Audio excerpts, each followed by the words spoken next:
사도행전 45번째 시간이고요. 12월 첫째 주입니다. 오늘 본문이 길기 때문에 제가 조금 설명을 드리면서 진행을 할게요. 사도행전의 묘미 중 하나인 바울의 전도 여행에 대해서 보고 있습니다. 바나바와 함께 떠났던 첫 번째 1차 전도 여행이죠. 지도를 보면서 이 사람들이 어디를 다녔는지 보면 좀 감을 더 잡을 수 있다라고 제가 설명을 드렸었습니다. 이 안디옥에서 파송을 받았었죠. 키프로스라는 섬, 영어로는 사이프러스라고 돼 있었습니다. 우리말로 하면 구브로, 똑같은 지명입니다. 키프로스, 사이프러스, 구브로. 시험에 나오는 건 아니니까요. 그냥 같은 지명이구나 라는 그 정도 신경만 써주시면 되겠습니다. 나중에 조금 더 강조해야 될 그런 지명들이 또 나옵니다. 그럴 때 제가 더 설명을 드릴게요. 보시면 지금 현재 여기 있는 지도가 어느 지명인가 제가 지난주에 한번 설명을 해드렸었는데 한 번만 더 보도록 하겠습니다. 키프로스 섬이죠. 좀 전에 나왔던. 옆에 쭉 가보시면 파포스라는 곳이 나옵니다. 우리가 보는 바보라는 지명이 바로 이곳인데요. 파포스고요. 쭉 넓혀서 보시면 어딘가요? 여기가 레바논 보이시죠? 그리고 시리아 보이시고요. 이제 그러면 조금 감이 오실 겁니다. 위에 터키 있고 이쪽 요르단이면 좀 내리면 어디겠습니까? 쭉 이제 전체적으로 보시면 이쪽이 아프리카 대륙이겠죠, 그죠? 그리고 위쪽이 유럽 대륙이고요. 그래서 우리가 지금 보고 있는 이 전도 여행의 지역은 그 사이, 터키와 시리아, 레바논, 이스라엘 요 사이에 있는 키프로스 섬을 이렇게 오가는 그런 여정이라고 할 수 있겠습니다. 조금 감이 오시죠, 그죠? 그래서 오늘은 어디를 거치는 거냐면요, 보십시오. 오늘 본문은 어디를 거치는 거냐면 바보라는 섬을 지난주에 봤었습니다. 그죠? 파포스라는 섬 지난주에 봤고요. 그리고 오늘 버가를 찍습니다. 버가를 지나 비시디아 안디옥 보이시죠? 버가를 지나 비시디아 안디옥 요 두 지명을 오늘 보게 되는 본문이 오늘 본문입니다. 보시면 13절과 14절 오늘 본문 처음입니다. 바울과 및 동행하는 사람들이 파포스에서 배 타고 밤빌리아에 있는 버가에 이르니 요한은 그들에게서 떠나 예루살렘으로 돌아가고 마가라 불리는 요한이라는 사람이 동행을 하고 있었습니다. 그런데 이유는 모르겠습니다. 영문은 모르겠지만 이곳에 도착했을 때 혼자 예루살렘으로 돌아가고요. 그것을 바울이 탐탁하게 여기지 않아요. 그랬던 그 감정을 나중에 뒤에서 표현을 하는데요. 지금 여기서 왜 떠나는지 이유는 정확하게 알 수가 없습니다. 일단은 마가 요한은 예루살렘으로 돌아갔습니다. 그들은 버가에서 더 나아가 비시디아 안디옥에 이르러 안식일에 회당에 들어가 앉으니라. 자, 지난주에 바보라는 지역, 파포스라는 지역에서 어떤 일이 있었죠? 마술사 엘루마라는 사람 기억나십니까? 그것에 대한 설명 제가 지난주에 드렸었습니다. 자, 그리고 오늘은 비시디아 안디옥이라는 곳에 일어난 일을 본문이 기록해 놓고 있습니다. 그런데 중간에 한 곳을 거쳐갑니다. 보십시오. 바울과 동행하는 사람들이 바보에서 배를 타고 어디로 갑니까? 밤빌리아에 있는, 그죠? 밤빌리아 지역에 있는 버가라는 곳에 이르니 요한은 그들에게서 떠나갑니다. 자, 그리고 나서 바로 이어서 비시디아 안디옥까지 연결되는 여정을 보여주고 있습니다. 자, 그러면 버가가 중간에 나옵니다. 그죠? 바보라는 지역과 비시디아 안디옥 중간에 버가를 거치는데요. 버가에는 무슨 일이 있었을까요? 요한은 사실 그냥 중간에 떠나갔다고 보면 되고요. 버가에서 아무래도 그래도 명색이 바울인데 전도 여행인데 버가라는 그 마을 지역을 거치면서 어떤 일이 있었을까요? 아무 일도 없었습니다, 여러분. 그러니까 기록이 없겠죠. 여러분, 저는 개인적으로 성경에 이런 면이 너무 좋습니다. 성경은 과장하거나 없는 것을 꾸미려고 하지 않아요. 아주 솔직담백하게 있었던 일을 기록해 놓고 있습니다. 아무리 그래도 명색이 바울이 행차하셨는데 그 마을에서 아무 일도 안 일어났다? 뭔가 대단한 일 하나 정도씩은 일어나야 되는 것 아닙니까? 우리도 어디 단기 선교라도 가면요, 여행이라도 가면 거기 비석은 아닐지언정 기념패라도 하나 세우고 대단하게 교회라도 세우면 좋고요. 뭔가 일이 일어나길 바라죠.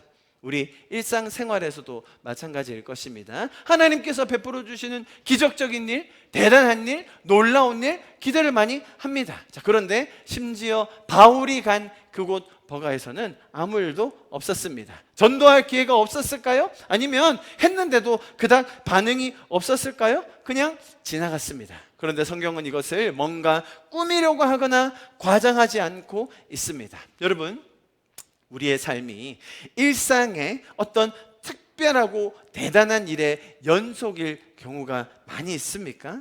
그렇지 않죠. 하나님과 함께하면 매일매일이 기적이고 전도하면 영혼이 구원받고 막 개척하면 교회가 성장하는 그런 놀라운 간증들로만 채워지는 게 신앙인가요?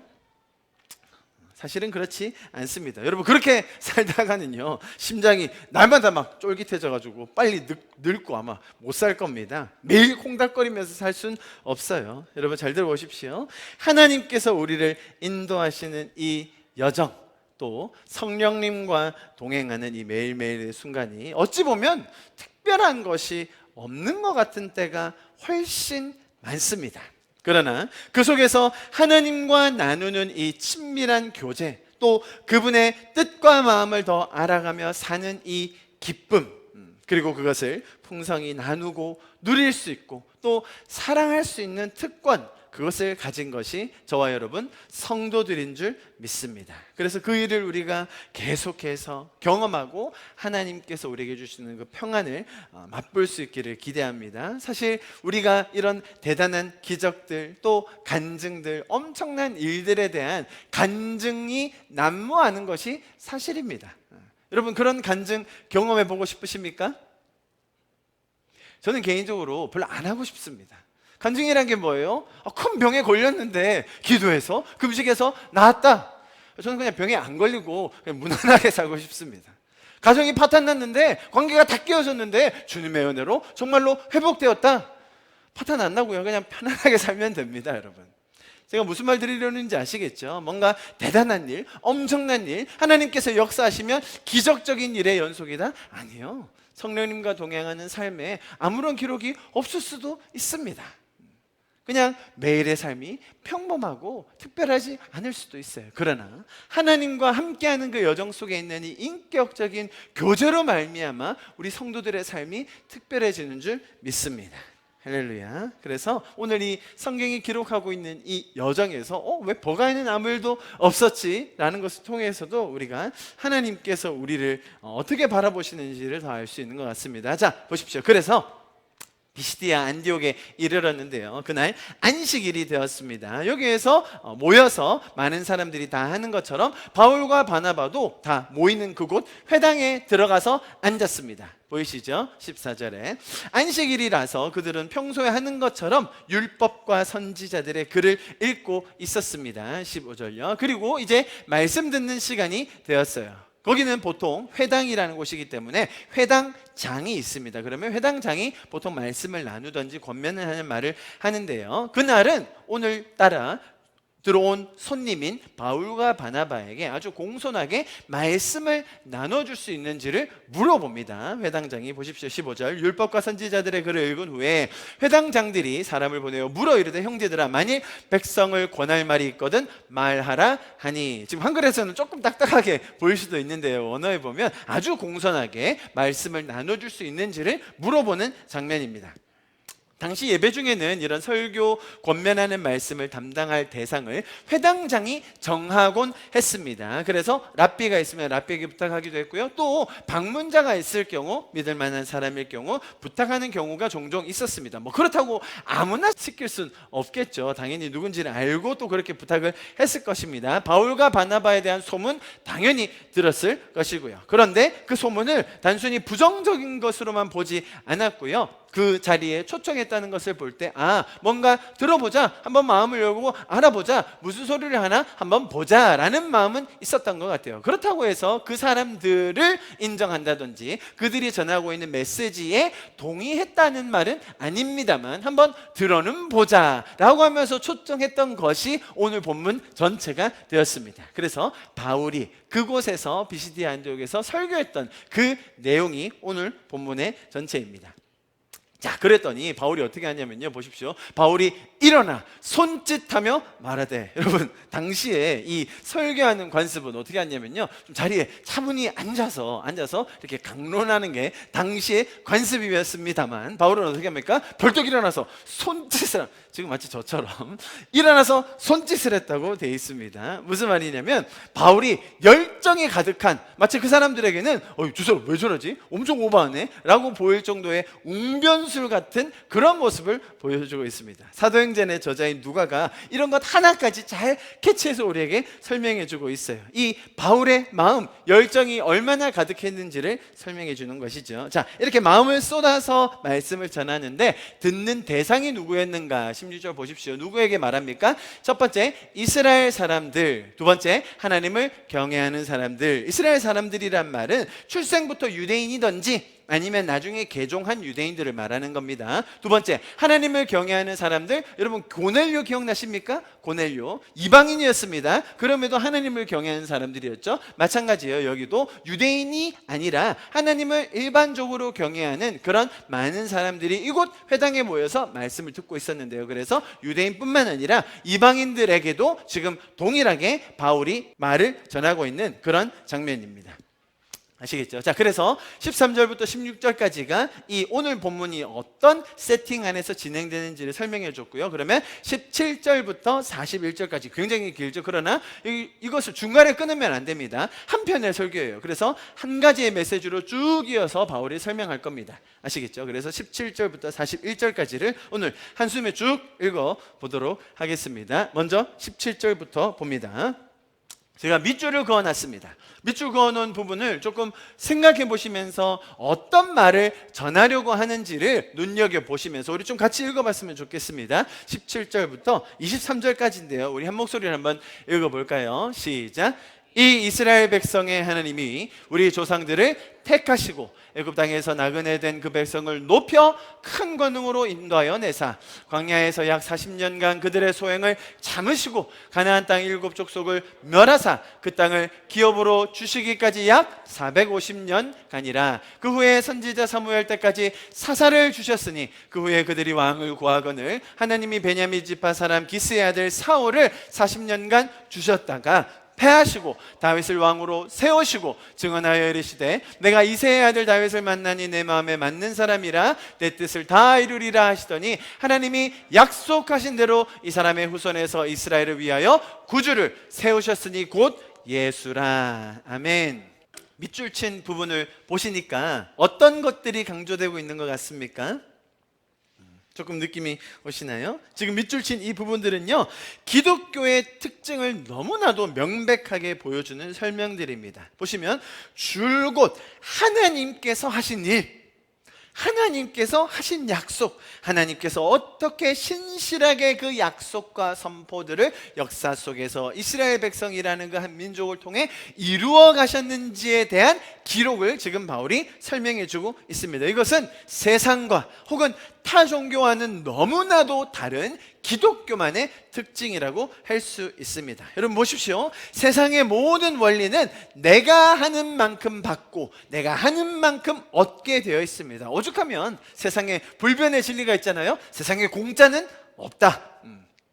맞습니다. 세상에 공짜가 어디 있겠어요. 내가 노력하고 수고하고 열심히 한 만큼 얻는 것 당연한 것입니다. 콩 심은 데 콩이 나야 되고요, 팥 심은 데 팥이 나야 합니다. 만약에 그런 원리가 무너진다면 세상에는 공정, 정의, 원리, 원칙이 사라질 수도 있어요. 하나님께서는 자연의 원리를 그렇게 만드셨습니다. 순리대로 돌아가도록, 그들이 한 만큼 얻을 수 있도록 그러한 순리적인 원칙과 기준이 작동할 때 순조롭게 돌아가는 것처럼 보입니다. 그래서 인간은 항상 뭔가를 더 하려고 해요. 노력을 더 하고요, 시간을 더 투자하고요, 최선을 다합니다. 그렇게 사는 사람들에게 더 많은 명예 주어지는 것, 어찌 보면 당연한 것입니다. 자, 그렇게 작동하는 세상이 정의롭고 또 화평한 곳이 될 수 있다라고 여겨져요. 자, 그런데 지금 오늘 본문에 보시면 인간이 했던 것이라고는 하나도 없어요. 오직 하나님께서 일하셨고 하나님께서 움직이셨고 계획하신 대로 약속하신 것을 이루신다라는 표현들만 가득합니다.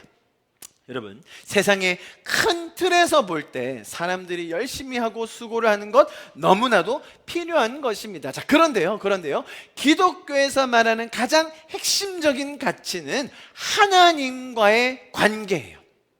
하나님과의 관계. 우리를 만드신, 나를 가장 잘 아시는 그분과의 관계를 통해서만 우리는 천국을 누릴 수 있게 되는 것입니다. 그것을 가로막는 것이 죄였습니다. 내가 하나님과 동행하지 않기로, 내 마음대로 살기로 결정하는 것, 그것을 성경은 죄라고 부르죠. 아니, 내가 할 수 있다니까요. 내가 최선을 다하면 되지. 어쩜 그렇게 나약하게 신에게 기대시냐고. 아니, 그냥 최선을 다하고 노력하면 살 수 있는 건 아닙니까? 아니, 정신 차리면 호랑이 굴에 물려가도 살아날 길이 있고, 죽음의 금에도 볕들 날이 오는 거고요. 7번 넘어지면 8번 일어나면 되는 거지. 그렇게 살라고 우리가 이렇게 가르치고 있는데, 최선을 다해서 살지 뭐 그렇게 신에게 기대입니까? 라고 하면서 신앙을 가진 사람들에 대해 나약한 자, 힘없는 자, 의지력이 떨어지는 자라고 이야기를 합니다.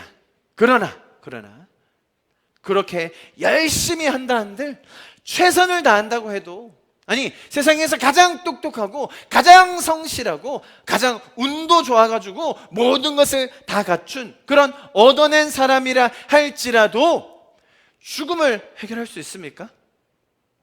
내가 남길 영원한 가치에 대해서 확실한 답을 얻을 수 있나요? 열심히만 살면 그것이 가치 있는 것이었고 옳은 기준이라는 것을 정말로 확실하게 알 수 있다고 생각하나요? 여러분, 하나님께서 오늘 본문이 보여주는 것처럼 먼저 우리를 위해 일하시는 이유가 있어요. 그것이 근본적인 기독교의 독특성인데요, 인간이 알 수 없기 때문에, 인간이 스스로 해결할 수가 없기 때문에, 인간은 스스로를, 자신을 구원해낼 수 없기 때문에, 혼자의 힘으로는 영원한 이 가치를 알아낼 수 없기 때문에 하나님은 직접 우리를 위해 일하신다는 것입니다. 그리고 그런 약속을 이루시는 분이 바로 성경의 하나님이다 라고 소개해주고 있는 것입니다. 우리가 아직 죄인 되어 있을 그때에 하나님에 대하여 무지하고 이 죄 속에서, 죄의 시스템 속에서 신음하고 있을 그때에 하나님께서는 성육신 하셔서 우리에게 찾아오셨고, 그것을 우리는 복음이라고 부르는 것입니다. 우리에게 주신 구원의 약속인 것이죠. 그리고 하나님께서 이루어 주신 이 일은 완전한 구원입니다. 기독교 신앙에는요, 완전한 자유, 만족, 누림이 있습니다. 성도들의 삶은, 들어보십시오, 이 믿는 성도들의 삶은 더 많은 것, 더 큰 것, 더 대단한 어떤 것을 기대만 하면서 하루하루를 목말라 하는 시간이 아닙니다. 지금 주신 이 구원의 감격과 천국의 기쁨으로 오늘 하루의 삶에서 완전한 누림과 풍성한 나눔과 놀라운 감사를 알고 표현할 수 있는 삶, 그것이 우리 성도들에게 주신 특권인 줄 믿습니다. 자, 보십시오. 전반부에 하나님께서 어떤 일을 하셨는가, 하나님은 우리를 위해 어떠한 약속을 성취해 가시는가를 설명을 했습니다. 바로 이어서 봅니다. 24절부터요. 제가 읽어드릴게요. 그가 오시기에 앞서 요한이 먼저 회개의 침례를 이스라엘 모든 백성에게 전파하니라. 자, 지금 이 메시지가 어떻게 흘러가는가 보십시오. 하나님께서 하신 일을 쭉 열거한 다음에 이제 초점이 예수님에게로 가는 거예요. 그 전에 요한이 등장하는 것이죠. 요한이 그 달려갈 길을 마칠 때에 말하되 너희가 나를 누구로 생각하느냐? 나는 그리스도가 아니라 내 뒤에 오시는 이가 있으니 나는 그 발에 신발끈 풀기도 감당하지 못하리라 하였으니, 자, 요한이 당시에 굉장히 유명했습니다. 제자가 엄청 많았어요. 그래서 저가 메시아인가? 저를 따르면 되는가? 라고 하는 사람들이 엄청 많았거든요. 그때 요한이 스스로 이야기하기를 나는 그런 자가 아니다 라는 것을 이야기하죠. 형제들아, 아브라함의 후손과 너희 중에 하나님을 경외하는 사람들아, 이 구원의 말씀을 우리에게 보이셨거늘 예루살렘에 사는 자들과 그들 관리들이 예수와 및 안식일마다 외우는 바 선지자들의 말을 알지 못함으로 예수를 정죄하여 선지자들의 말을 응하게 하였도다. 자, 지금 설명이 어느 쪽으로 흘러가는 게 보이시죠? 그죠? 과거 구약에서 있었던 일과 예수님에 대한 예언들, 또 그 예언의 말을 전했던 선지자 침례 요한에 이르러 이제 예수님에게로 초점이 이어지는 것을 볼 수 있습니다. 지금 바울이 복음을 어떻게 전하는지를 보는 거예요. 그죠? 죽일 죄를 하나도 찾지 못하였으나, 보십시오, 예수님은 하나도 죄가 없으신, 아무런 과오가 없으신 분이 우리를 위하여 죽으셨다라는 걸 설명하는 장면인 것이죠. 빌라도에게 죽여달라 하였으니, 성경이 그를 가르쳐 기록한 말씀을 다 응하게 한 것이라. 후에 나무에서 내려다가 무덤에 두었으나 하나님이 죽은 자 가운데서 그를 살리신지라. 31절부터 32절 같이 읽어봅니다. 시작. 갈릴리로부터 예루살렘에 함께 올라간 사람들에게 여러 날 보이셨으니 그들이 이제 백성 앞에서 그의 증인이라. 우리도 조상들에게 주신 약속을 너희에게 전파하노니. 갈릴리에서부터 예루살렘까지, 무슨 말이냐면 예수님께서 갈릴리에서 나셔서 예루살렘에서 생을 마무리하십니다. 그런 예수님의 그 인생의 모든 과정 속에서 사람들에게 나타나셨다, 보이셨다, 가르쳐 주셨다, 예수님의 사역을 정말 함축적으로 설명하고 있습니다. 그의 사건에 대해서 우리가 누구라고요? 31절에 그의 증인이라. 우리가 직접 보았노라, 우리가 직접 경험하였노라, 우리가 그분을 만나고 들었고 이제 우리가 그 증인인데요 나눈다 라는 식으로 이제 전반부를 마무리하고요. 자, 32절 뭐라고 되어 있습니까? 우리도 조상들에게 주신 약속을 너희에게. 자, 그 약속이 뭡니까? 다른 번역본에 보면요, 약속하신 좋은 소식을 이제 여러분에게 전하고자 합니다 라고 하면서 이제 서론을 마치고 본론으로 들어가는 거예요. 아시겠죠? 자, 앞부분에 대한 설명, 초점이 뭐였습니까? 어떤 사람, 다윗이건 침례 요한이건 그런 자들이 아니라 하나님께서 어떻게 일하셨는지, 그죠? 그리고 그 초점이 어떻게 예수님께로 넘어가는지에 대해서 이 구조를 보시면 좋겠습니다.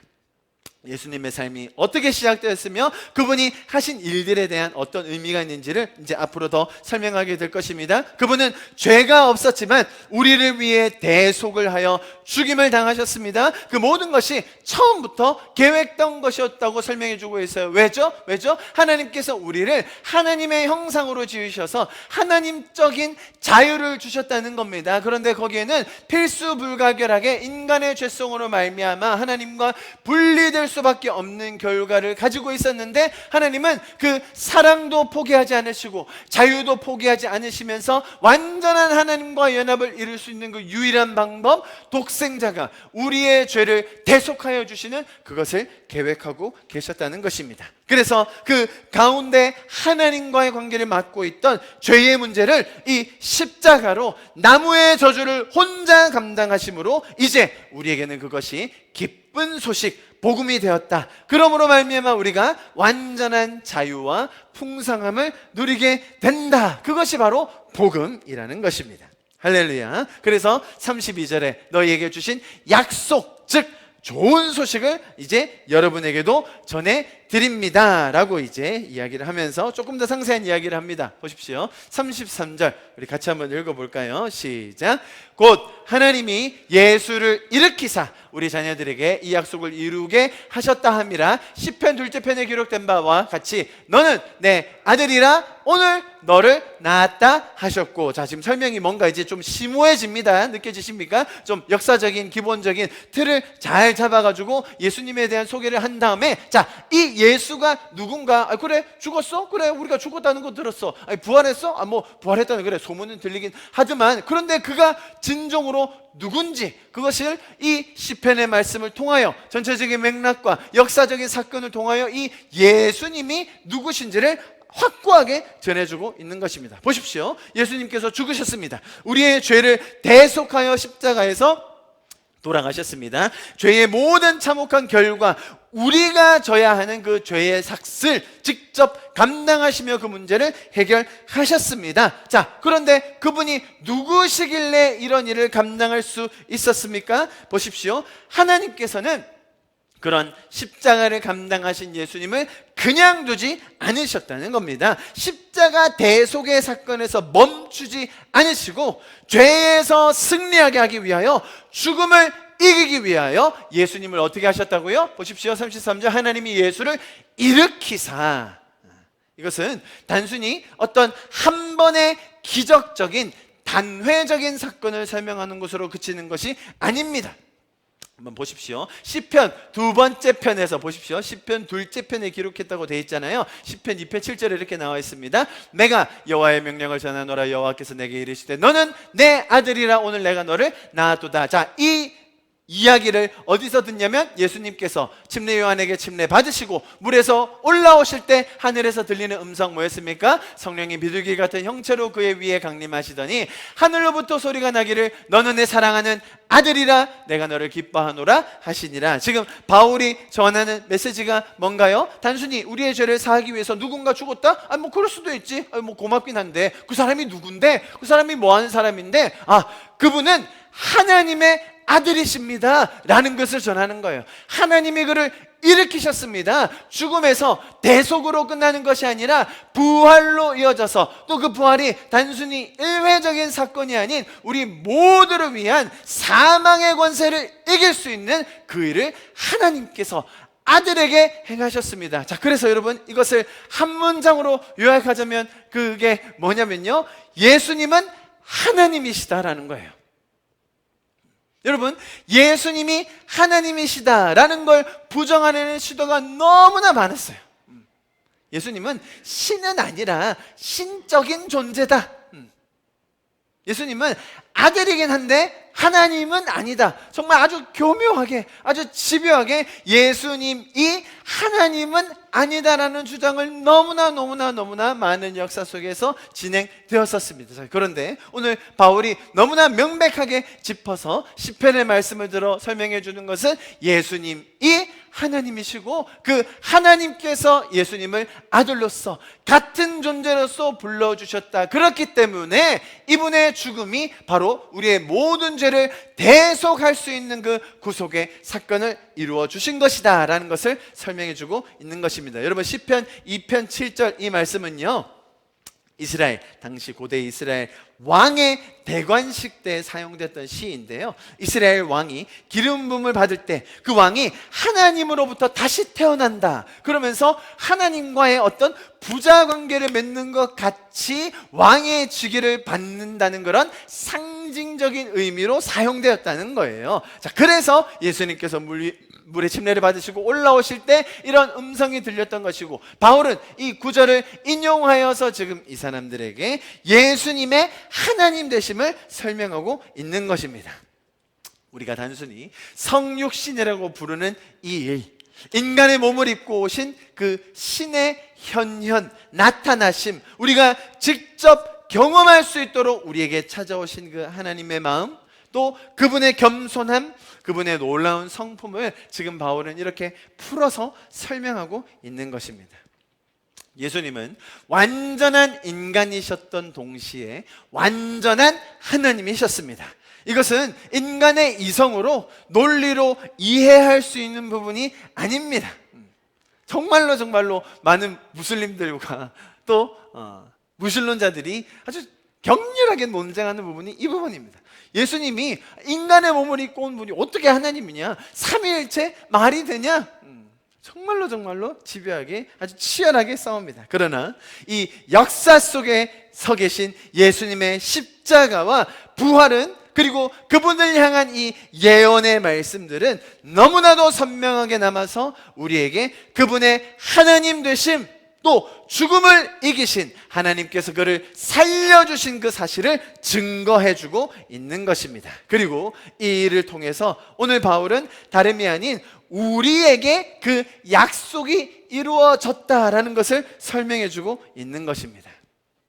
그리고 이 일을 통해서 이 하나님의 아들 되심, 하나님 되심을 통해서 그분만이 죄를 사하실 수 있고 또 그분이 죽으셨기에 우리가 함께 살 수 있다는 것을 설명해 주고 있습니다. 자, 다음 장면 넘어가 보겠습니다. 33절까지 봤고요. 자, 34절부터 37절입니다. 보십시오. 아주 몇 가지 표현이 강조되어서 반복되어져 나옵니다. 예수님께서 죽으셨다.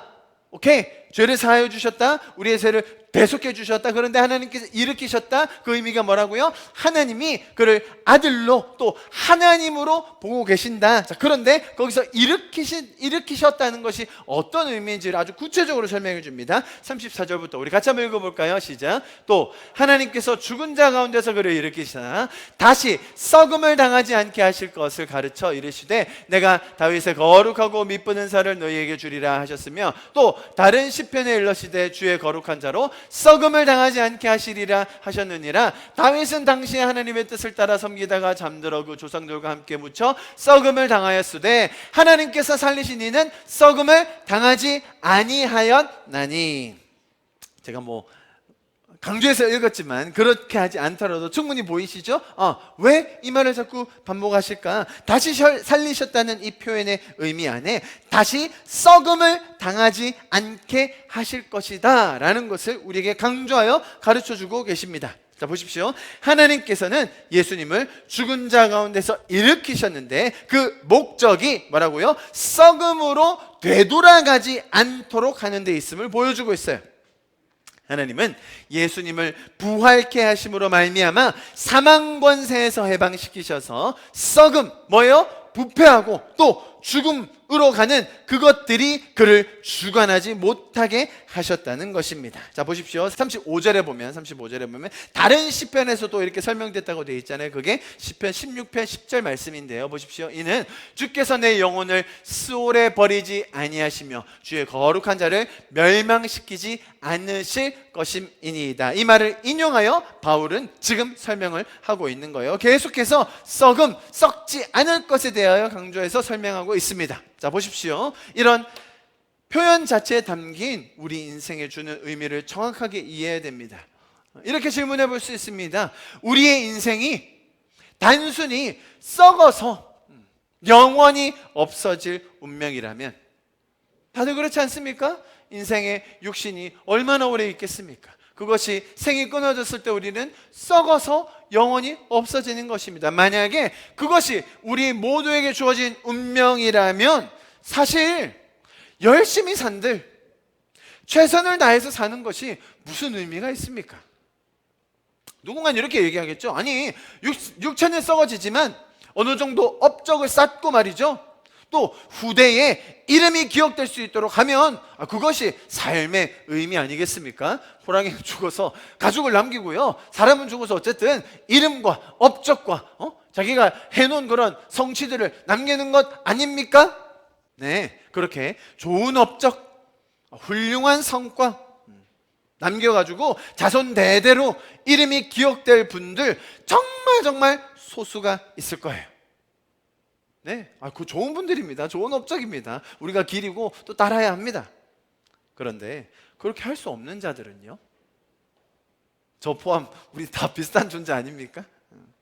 뭔가를 남겨야만, 이루어내야만 가치가 있는 삶이 되는 것입니까? 어차피 다 썩어져서 없어질 건데 그렇게 이름 몇 자 남긴 그 사람들은 기억되는 것이고 나머지는 그러면 다 썩어서 없어지는 건가요? 그럼 반대로 그렇게 대단한 업적을 이룬 사람은 어떻게 그 일을 할 수 있었는데요? 정말로 자기 자신들이 너무나 잘나고 뛰어나서 똑똑해서 그렇게 할 수 있었습니까? 그런 똑똑함과 명석함 어디서 났는데요? 그렇게 그런 일을 이룰 수 있었던 환경, 지혜, 건강, 자신이 노력해서 획득한 것입니까? 여러분 잘 보십시오. 우리는 이런 인간의 썩어짐, 즉 죽음이라는 우리 모두를 향한 운명 앞에서 겸손하게 우리의 삶의 깊이를 돌아볼 수 있는 것입니다. 나의 유한함과 또 내게 주어진 이 모든 것에 감사함이 어떤 것인지를 더 깊게 깨닫게 되는 것이죠. 자, 그런데 더 놀라운 것은 기독교의 메시지는 무엇인가? 이 부인할 수 없는, 피할 길이 없는 이 썩어짐에서 그치는 것이 아니라는 것이죠. 하나님께서 예수님을 살리심으로, 하나님께서 예수님을 일으켜서 부활하게 하심으로 말미암아 우리에게 첫 소망의 길을 열어주셨다라는 것이 성경의 이야기입니다. 고린도전서 15장 우리 좀 한 목소리로 읽어봅니다. 20절부터요. 시작. 그러나 이제 그리스도께서 죽은 자 가운데서 다시 살아나사 잠자는 자들의 첫 열매가 되셨도다. 사망이 한 사람으로 말미암았으니 죽은 자의 부활도 한 사람으로 말미암는도다. 아담 안에서 모든 사람이 죽는 것 같이 그리스도 안에서 모든 사람이 삶을 얻느니라. 할렐루야. 아멘. 여러분, 우리의 삶은 썩어짐으로 귀결되는 것이 아닙니다.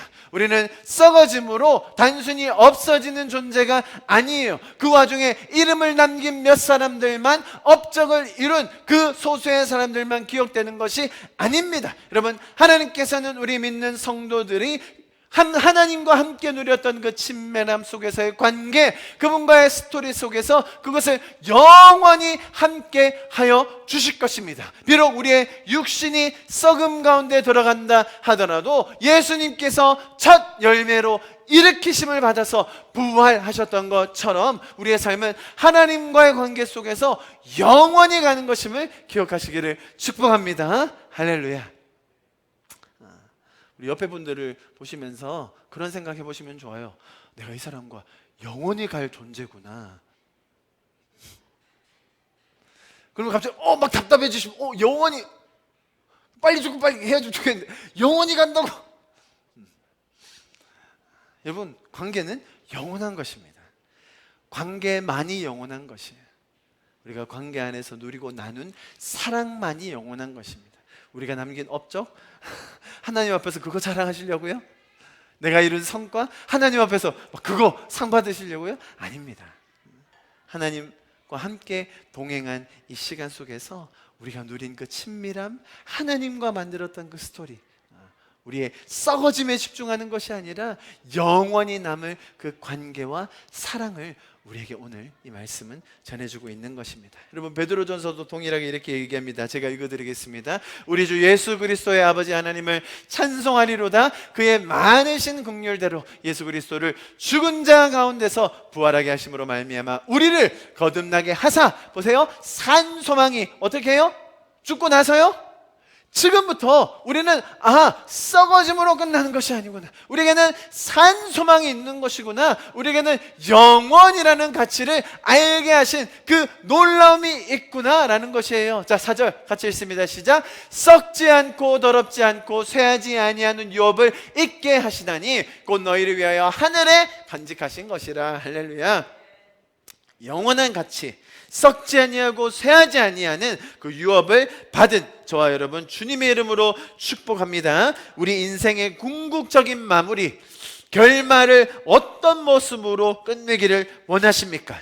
썩음으로 마무리할 것인가? 썩지 않음의 영원한 가치를 살고 누리며 나눌 것인가? 이것이 우리 신앙의 정수가 되는 줄 믿습니다.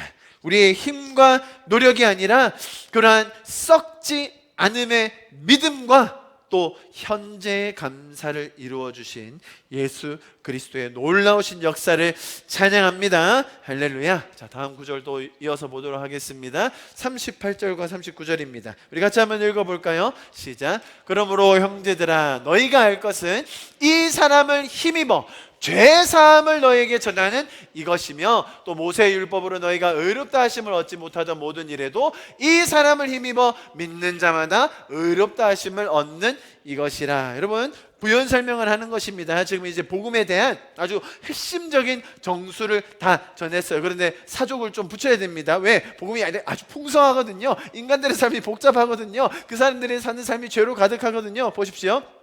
첫 번째, 이러한 썩지 않음, 영원한 가치, 생명의 삶을 살 수 있는 그 원동력이 다름 아닌 뭐예요? 38절에 보면 죄사함이라는 거예요. 죄사함.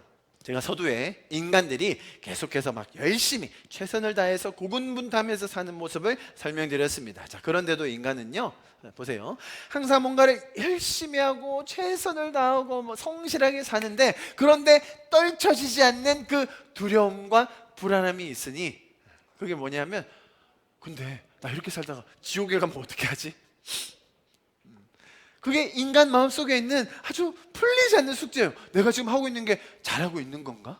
열심히 하긴 열심히 다 할 수 있죠. 성실하게는 할 수 있죠. 최선은 다 할 수 있는데, 근데 내가 이거 하는 게 맞는 건가? 이러다가 지옥에 가면 어떻게 하지? 내가 아무런 인정 못 받고 그냥 끝나버리면 어떻게 하지? 여러분, 인간 안에는 그런 두려움이 항상 자리 잡고 있는 것입니다. 그런데 그 원인을 정확하게 지적해 주고 있는 구절인데요, 보십시오. 우리의 인생에 아무런 의미가 없고 허망하게 끝나고 말 그대로 썩어짐으로 끝나는, 그런데 썩어짐에서 끝나는 뿐만 아니라 뭔가 우리는 영혼에 대한 감각이 있거든요. 무한한 것, 영원히 지속되는 것에 대한 그런 DNA가 우리 안에 있단 말이죠. 그래서 내가 영원히 뭔가 지옥이라는 뭐 그런 신화, 설화가 아니라 정말로 그런 일이 일어나면 어떻게 하지? 라는 그런 두려움이 있어요. 그러다 보니 무엇이라도 붙잡아 보기도 하고 이곳저곳 기웃거리고 매달리기도 합니다. 반대로 말해서, 아니 그러면 인생에서 성공하고 출세하고 잘 나가면 그러면 그런 걱정하지 않을까라고 생각하는 사람들도 있어요. 그런 거 좀 다 잊고 그냥 지금 생에 집중하면서 살아라, 뭔가 정상을 향해 달려가라, 그러면 네 인생이 더 편안해지고 그런 걱정하지 않을 거다. 정반대입니다. 여러분, 가장 선봉에 선 사람, 가장 정상에 있는 사람이 더 불안한 것이 자명한 사실입니다. 39절에서 나오는 이 모세의 율법이 그것들을 상징하는데요, 보세요. 모세의 율법, 인간들이 스스로를 재고 비교하고 네가 잘하고 있니? 내가 잘하고 있니? 누가 더 잘하는 거지? 어떻게 살아야 되는 거야? 뭔가 자기 각자들만의 기준을 정해서 서로 비교 우위 속에 안심하고 비교 열등감 속에 나는 더 두려워하고 불안해한다는 거예요. 그러면서 스스로 나는 괜찮을까? 그래, 괜찮겠지? 우리 괜찮다고 서로 여겨주자, 그러면서 산다는 거예요. 이런 자기 최면적인 혹은 심리적인 위안을 받을 수 있을지언정 인간에게 주어지는 이 죽음의 공포와 사후에 대한 두려움은 그 누구도 그 무엇도 해결해 줄 수가 없음을 기억해야 됩니다. 자, 보십시오. 그런 두려움과 막막함을 완전히 해결해 주는 그것을 오늘 바울은 뭐라고 표현합니까? 죄 사함이라는 거예요. 여러분, 죄 사함이라는 것이 놀라운 의미를 가지고 있어요. 보십시오. 죄는 내가 노력해서 없어지는 게 아니에요. 제가 죄를 지었습니다. 제가 죄값을 받으면 될 거 아닙니까? 그거에 대한 죄의 처벌을 제가 다 받겠습니다. 그러면 해결되는 거 아닙니까? 여러분, 해결이 됩니까? 살인을 했습니다. 범죄자가 처벌을 받아요. 10년 동안 감옥에서 살고 나왔습니다. 그러면 해결이 된 겁니까? 죄의 처벌을 받았다고 해서 그 죄의 결과가 없어졌냐는 거예요. 심지어 사형을 내렸습니다. 저 인간은 더 이상 생명의 가치가 없다, 처벌했습니다. 사형을 집행했어요. 그러면 다 해결되는 건가요? 그 죄의 존재, 후유증, 모든 것이 말끔히 사라졌나요? 아니라는 거죠.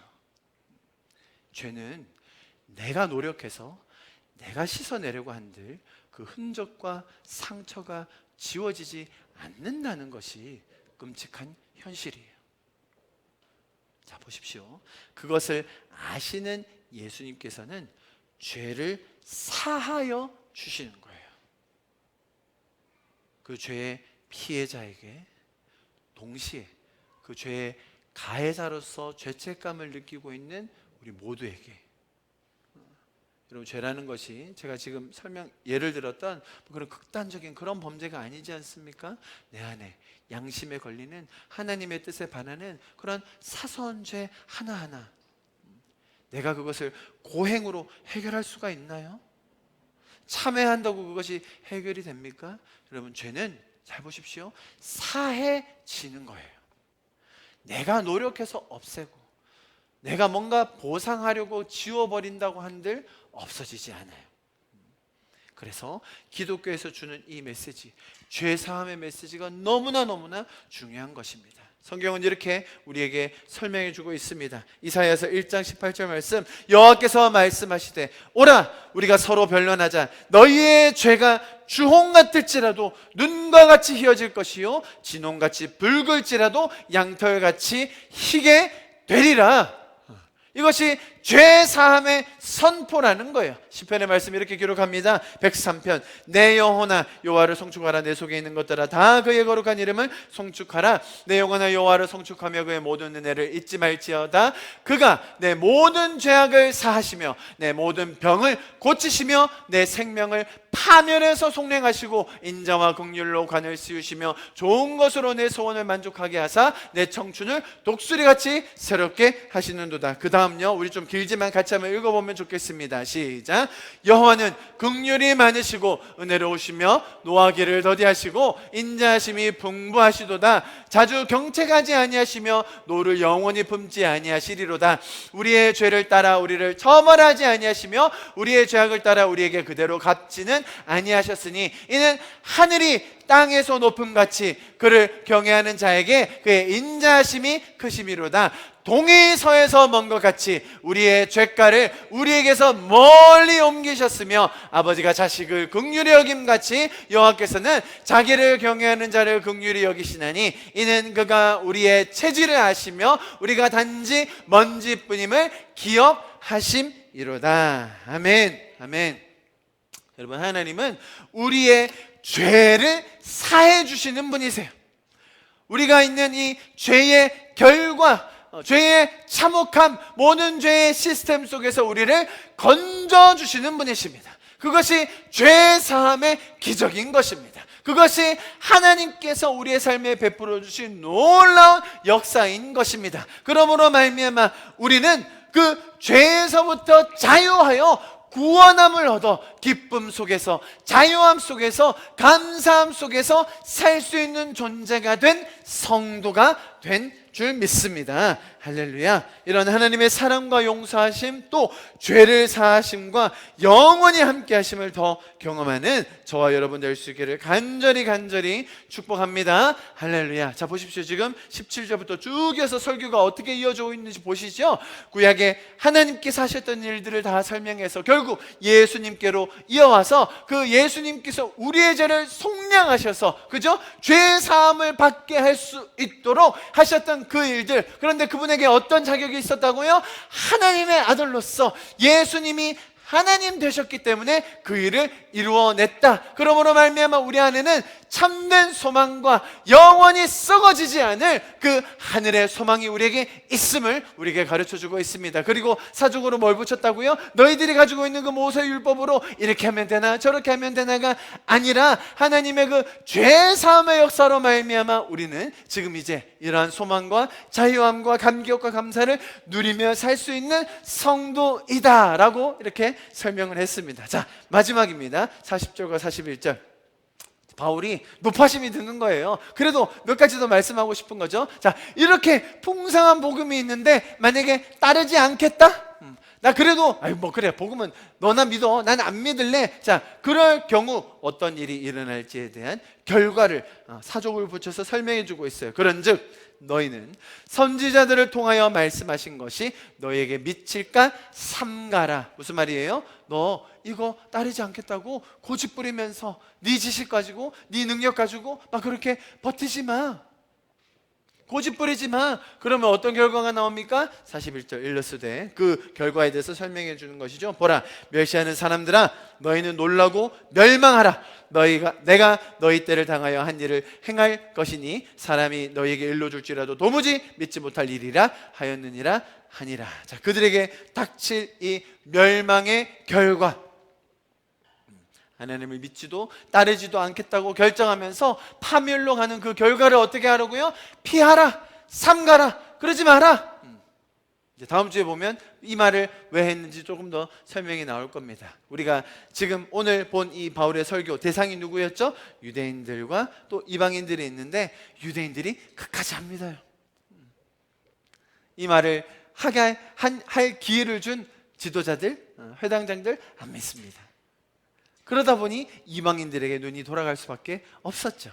그럼에도 불구하고 하나님은 그 누구도 포기하지 않으시기 위해 이들이 그런 선택을 할 경우 어떤 파멸적인 결과가 오는지까지에 대해서도 이 바울의 입을 빌어서 이 총체적인 복음의 메시지를 전해주고 있는 것입니다. 자, 여러분, 이 바울의 한편의 설교 조금 길긴 했습니다만 이 한편의 설교를 통해서 우리가 믿는 이 신앙의 본질이 뭔지, 정수가 뭔지를 다시 한번 들을 수 있는 기회가 되었음에 감사를 드립니다. 여러분, 하나님께서 우리에게 주신 이 수많은 메시지와 또 하나님의 이 풍성한 마음, 또 마지막으로는 경고까지 주시면서 우리를 다독이시고 붙잡으시려고 하는 그 마음, 여러분, 그런 하나님의 그 친절한 설명, 강압적으로 끌고 가거나 윽박지르지 않으시고 우리의 마음의 죄의 결과가 너무 참혹하기에 그것을 계속해서 가르쳐 주심으로 말미암아 생명의 복음으로 들어오기를 원하는 그 마음, 하나님의 풍성하심이 우리의 삶에 계속해서 영이 되고 또 향유 될 수 있기를 간절히 기도합니다. 할렐루야, 아멘. 우리 좀 같이 기도하고 찬양하고 예배를 좀 마치도록 하겠습니다.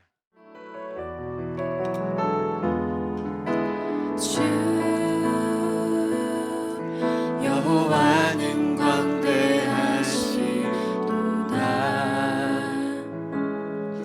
그 거룩한 하나님 성에서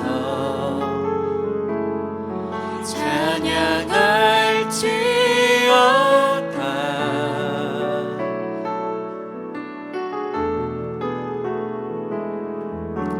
주 승리 우리에게 주셨도다. 모든 원수 물리치셨네. 엎드려 절하세. 엎드려 절하세. 다 주의 크신 이름 높이며 우리에게 행하신 위대한 일 감사하세. 오 주의 신실하신 그 사랑, 온 땅과 하늘 위에 계셔 홀로 영원하신 이름. 우리 한 번 더 찬양합시다. 주 여호와는 광대하시도다. 주 여호와는 광대하시도다.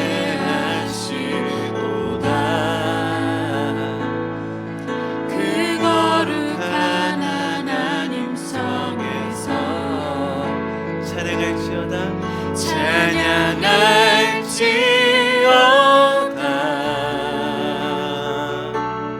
아멘. 주 승리 우리에게 주셨도다. 주 승리 우리에게 주셨도다. 모든 원수 물리치셨네. 모든 원수 물리치셨네. 할렐루야. 엎드려 절하세.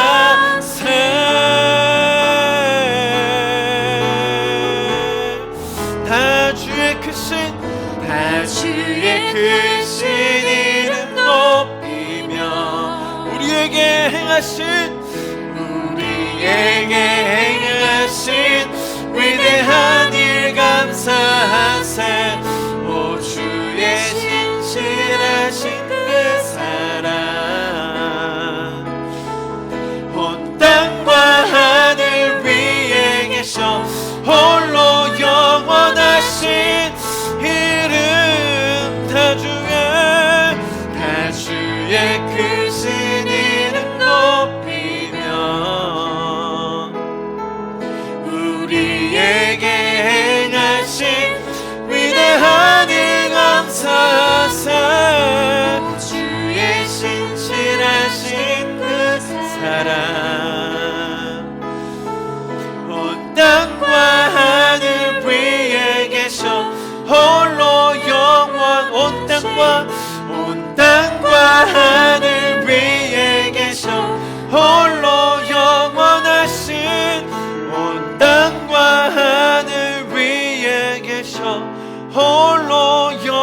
선하신 이름.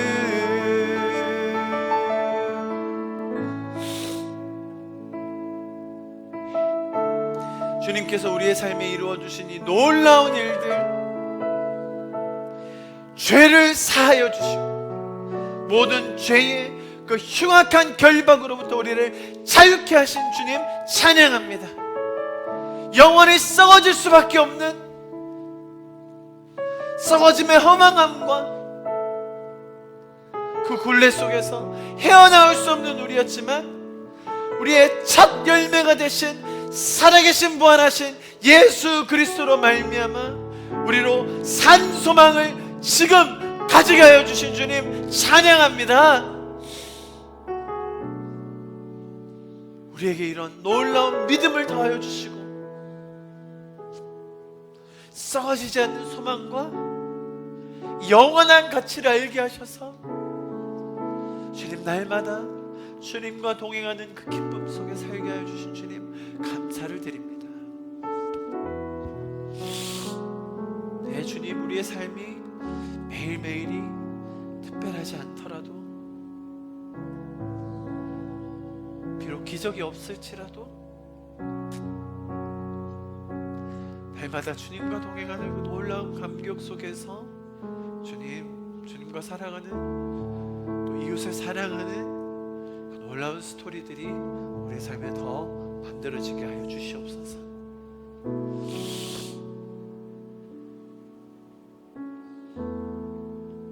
오늘 바울이 비시디 안디옥에서 전한 놀라운 복음의 메시지, 주님 우리로 다시 한번 상기하게 하시고 또 가르쳐 주셔서 감사합니다. 놀라운 복음의 승리하신 그 메시지를 가지고 이번 한 주도 그 풍성함 속에 살게 하여 주시옵소서. 우리에게 은혜를 주시는 주님을 찬양합니다. 예수 그리스도의 이름으로 함께 감사하며 기도하였습니다. 아멘.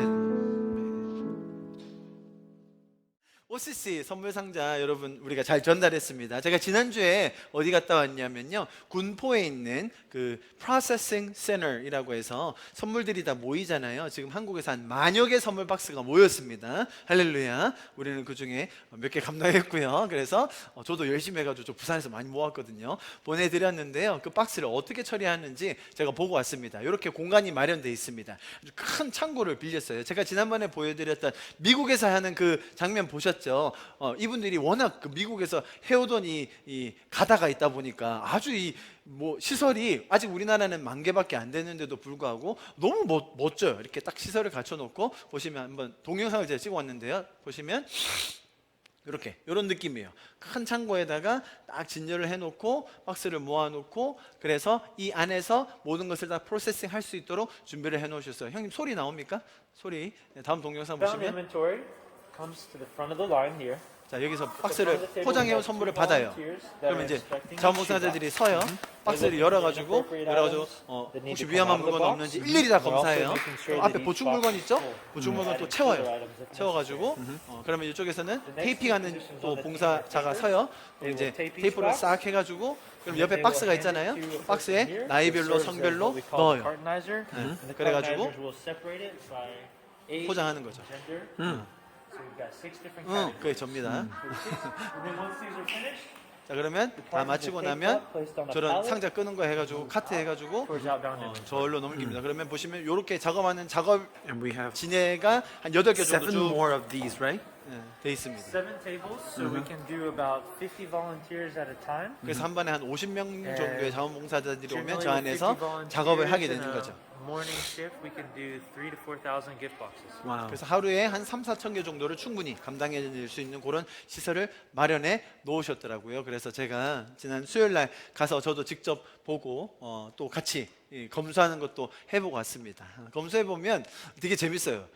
이게 박스가 한 교회에서 올 거 아닙니까? 딱 보여. 이게 그 뭐죠? 그 제품 뭐죠? 아토미 분이 계시. 아토미 제품 계속 나와 계속. 아토미 제품 누가 뿌리셨나 봐.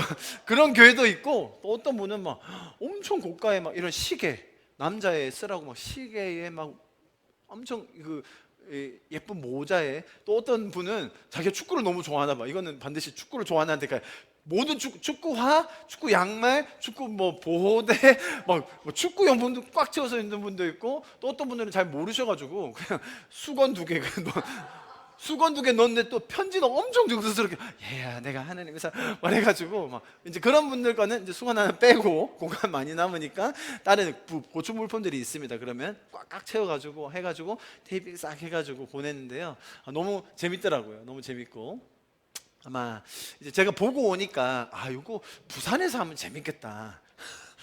다음엔 요 프로섹싱 센터 부산에 한번 차려달라고 내가 얘기해봐야겠다. 뭐 제가 또 해야 될 일일 수도 있지만 어쨌든 이런 거를 보여드리면 아마 다른 교회들도 목사님들도 사실 비대면으로 또 직접 참여하면서 할 수 있는 일이 되겠다 싶고요. 저희는 뭐 각자 여러분들이 직접 포장하시면서 많은 보람과 또 의미를 우리가 누렸지 않습니까? 그죠? 그런 것처럼 좀 더 많은 분들이 참여할 수 있도록 하면 좋겠다라는 취지로 또 저를 또 직접 불러주셔가지고 하루 가서 잘 보고 왔습니다. 보고 오니까 이렇게 진행되는구나.